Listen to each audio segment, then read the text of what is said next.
how old were you when you started competitive programming? That kind of depends on your definition of what competitive programming is. Right. Like, I was interested in math and participating in math competitions since very young age, maybe like 7 years old.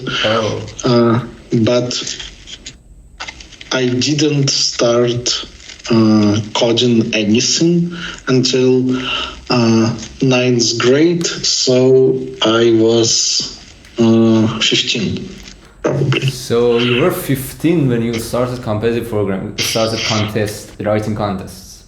Yes. Right. So how old are you right now? I mean, how many years ago?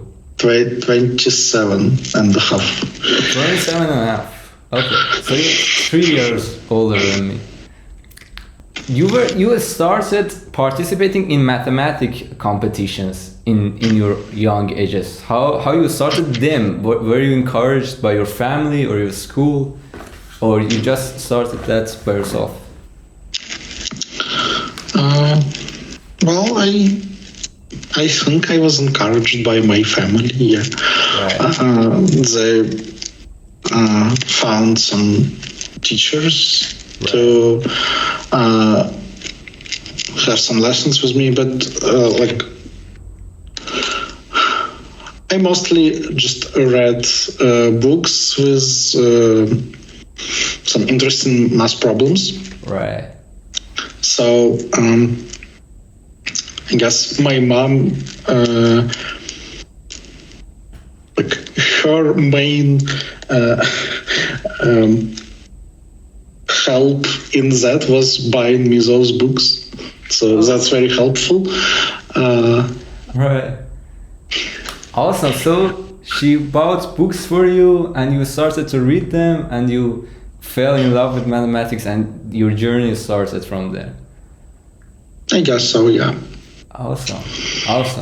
And when did you started moving to competitive programming? I mean, when was this transition from math to programming?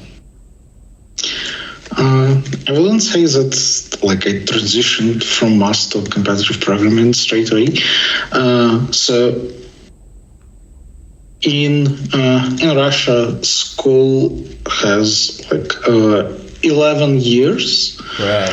And so for first 8 years, I was attending, well, not a bad school, but like it was one of the best schools in my town, but my town was pretty small.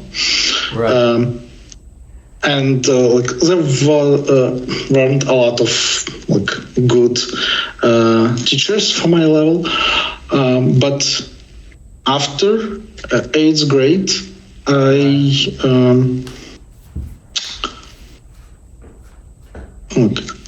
I applied to and then started studying at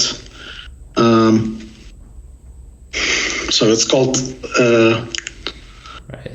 Special Educational and Scientific Center or something. So it was a school for gifted children, and I moved to a bigger city, and I was living kind of in a dormitory. It's kind of a boarding school. Kind of similar. So I started living without my family in a dormitory, and there were a lot of good teachers, mainly in physics and informatics, and also in my new class there were several people who already did competitive programming. Mm-hmm. And actually, one of my classmates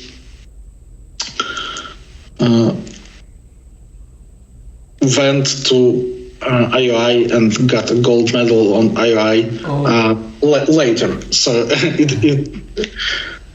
Right. 2 years later, he went to IOI and got a gold medal. And so, he was my friend, and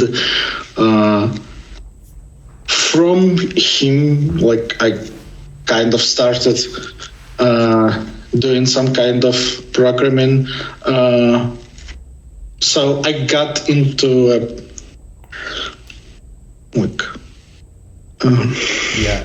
I had many people around me who were doing something similar, and that's when I started doing it. So I was doing math Olympiads, physics Olympiads, and informatics all at the same time.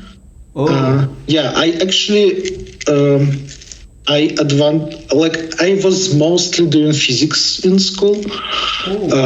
So you were training for IPhO? Yes, I advanced to IPhO from Russia, which is pretty cool. But I didn't participate. You didn't participate? Yeah. Why? It's a weird story. Basically, I had personal differences with team leaders, and so this is very interesting. I think very few people know about this. So you advanced to IPhO, but you didn't go because you had arguments with the leaders. Something like that. They said that you can't go there. They said that, or you said problem. No, I said that I don't want to go, and I didn't. Right. So what about IOI and IMO? Did you also participate in them? No. So I wasn't good enough in informatics to go to IOI. I only so in ninth grade, the first year, I moved to this better school. I participated in all Russian Olympiads in mathematics and physics. Right. And got medals in both. And only in the last year of school, I participated in informatics. Right. So in the last year, I got medals in all three disciplines. Wow. But the process of what is called training camps for international Olympiads, they start after the previous summer, basically. Right. one year before. Yes. And at that point I wasn't good enough in informatics, not even close. And I had to choose between math and physics, and I chose physics. Awesome. So Um Nik, who is a legendary grandmaster in Codeforces now, he didn't advance to IOI, but he advanced to IPhO. And he didn't go there because of argument with the team leaders. That's mind-blowing.